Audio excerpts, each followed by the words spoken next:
तूने जो सभा में कहा वह अधूरा सत्य था। मैं पूर्ण सत्य जानना चाहता हूं।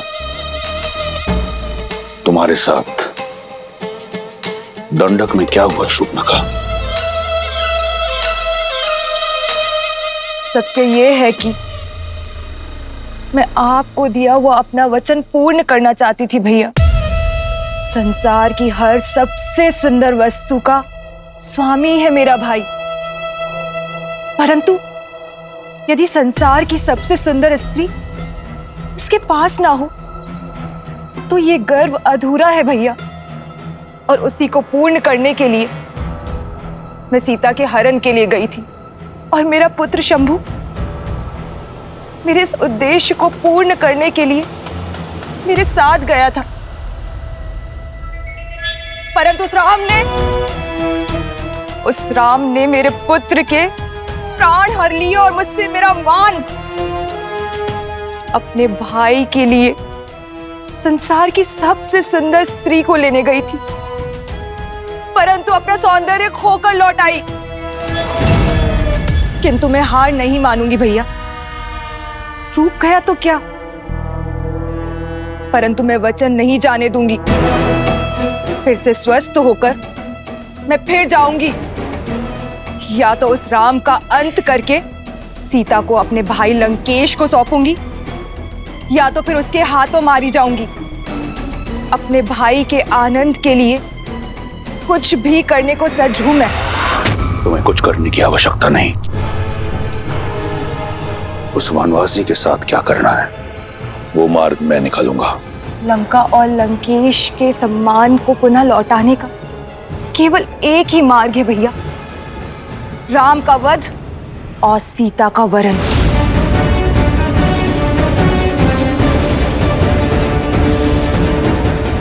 अपने बलिदानों के बदले केवल और केवल अपने भाई की प्रसन्नता चाहती है ये बहन।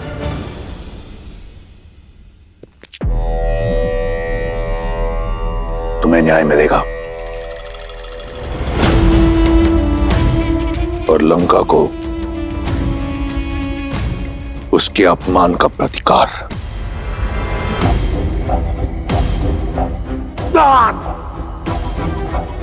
जो तुम्हारा नहीं है उसे पाने की लालसा छोड़कर जो है उसी में संतुष्ट रहना सीखो।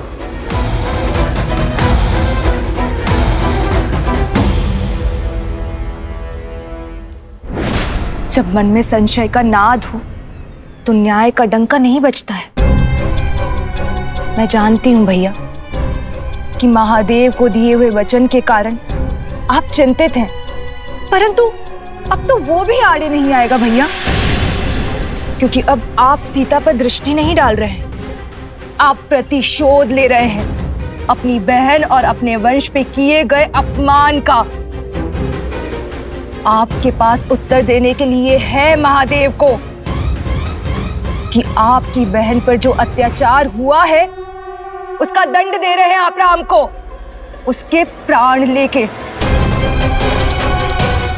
एक अबला विधवा का उद्धार करने के लिए उससे विवाह किया।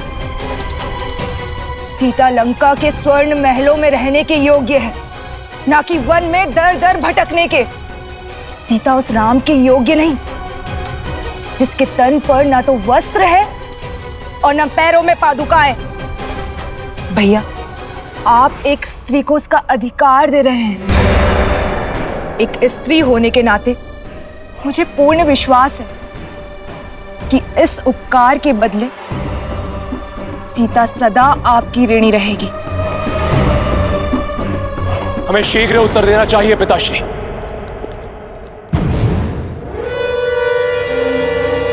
ये प्रहार हमारी कुल की गरिमा पर हुआ है, हम इसका प्रतिशोध अवश्य लेंगे। अब आज्ञा दीजिए पिताश्री, मैं अभी इसी क्षण अपनी सेना को लेकर प्रस्थान करता हूं और राम को उसके किए का दंड देकर आता हूं।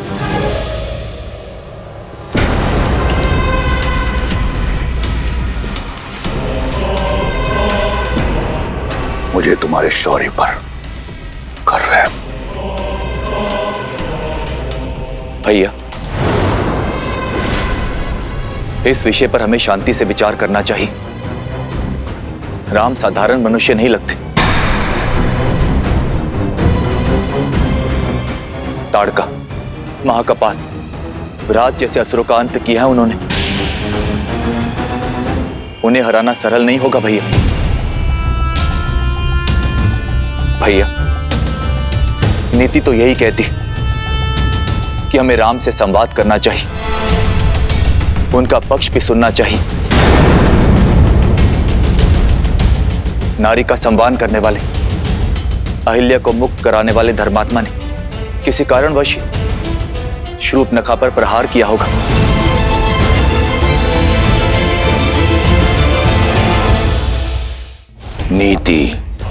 नीति ये नहीं कहती कि तुम उस राम को धर्मात्मा कहो। मूर्ख।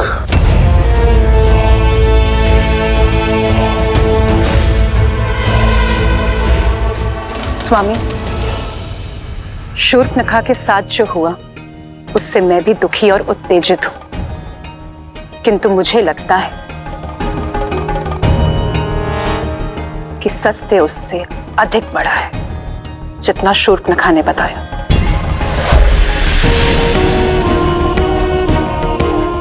कई ऐसे प्रश्न हैं जिसका उत्तर ही नहीं है। श्रेष्ठ ये होगा कि अब सारी घटना का विस्तार से पता करें और फिर कोई निर्णय लें।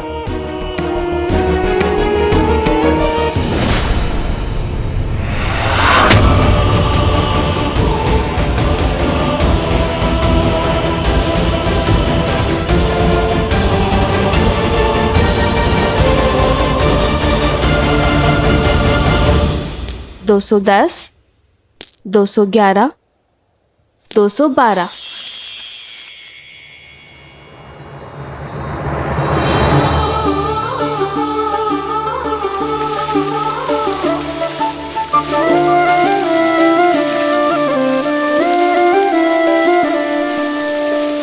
जन्म जन्म का है ये संगम, राम रतन सीता वैभव धन।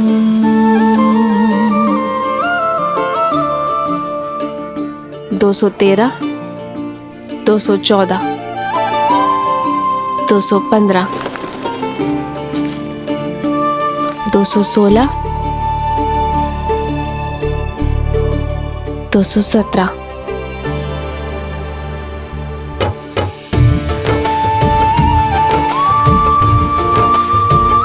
ऐसे किस विशेष कार्य में डूबी हो सीते कि इन सुंदर पुष्पों और राम को ही अनदेखा कर दिया?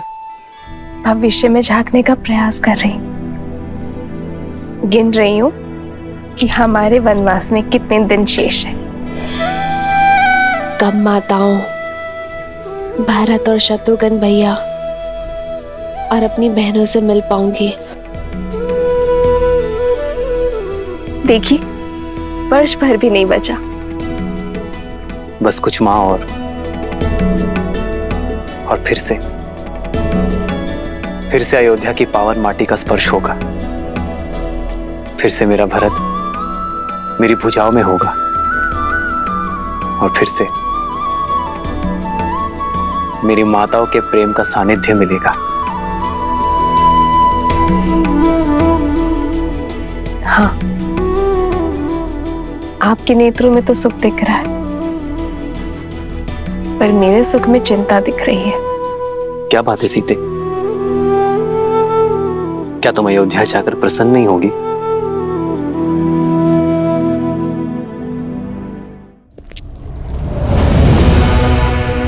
इस विशेष कार्य पर जा रहे हैं लंकेश।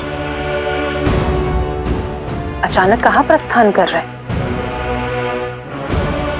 बार शूर्पणखा की नाक पर नहीं, लंका के सम्मान पर हुआ है। लंका और लंकेश के सम्मान को पुनः लौटाने जा रहा हूं। बिना सेना के उसके विरुद्ध लड़ने जा रहे हैं जिसने हमारे 14,000 राक्षस संबंधियों का संहार कर डाला। स्मरण रहे, तुम लंकेश दशानन रावण से बात कर रही हो। वो रावण काल जिसका दास है, जिसकी नाभि में अमृत का वास है। साधारण दिव्यास्त्रों से उस तुच्छ मनुष्य ने 14,000 राक्षसों का संहार किया होगा, परंतु 14 लोगों के स्वामी के समक्ष टिक नहीं पाएगा वो। महाबली गज भी एक छोटी सी चींटी के सामने धराशायी हो जाता है लंकेश। मत भूलिए कि आपके वरदान में मनुष्यों से अभेदान नहीं है, और वो कोई साधारण मनुष्य नहीं है लंकेश। श्रेष्ठ यही होगा कि आप मेघनाथ को साथ लेकर जाइए। आखेट पर श्वान को लेके जाया करते हैं मंदोदरी, सिंह को नहीं। मैं जिस कार्य के लिए जा रहा हूं उसके लिए मेघनाथ की आवश्यकता नहीं, उस श्वान की आवश्यकता है जिसे मैंने इस दिन के लिए पाला है। तो क्या आप युद्ध नहीं करेंगे? तुम्हारी बुद्धि भय से ग्रस्त हो चुकी है। जिस पैनेपन ने मुझे रिझाया था वो कम हो गया है मंदोदरी। अपने राज्य से निष्कासित 2 वनवासियों को लंकेश चुनौती देगा? नहीं। शठे शाठ्यम समाचरेत। जैसा देवता वैसी पूजा, जैसा कर्म वैसा प्रतिकार। उस वनवासी ने मेरी बहन के सम्मान पर प्रहार किया, अब मैं उसके सम्मान पर प्रहार करूंगा। उसने रावण के विरुद्ध अपना शीश उठाया है, मैं समस्त संसार के समक्ष उसके नेत्र झुका दूंगा।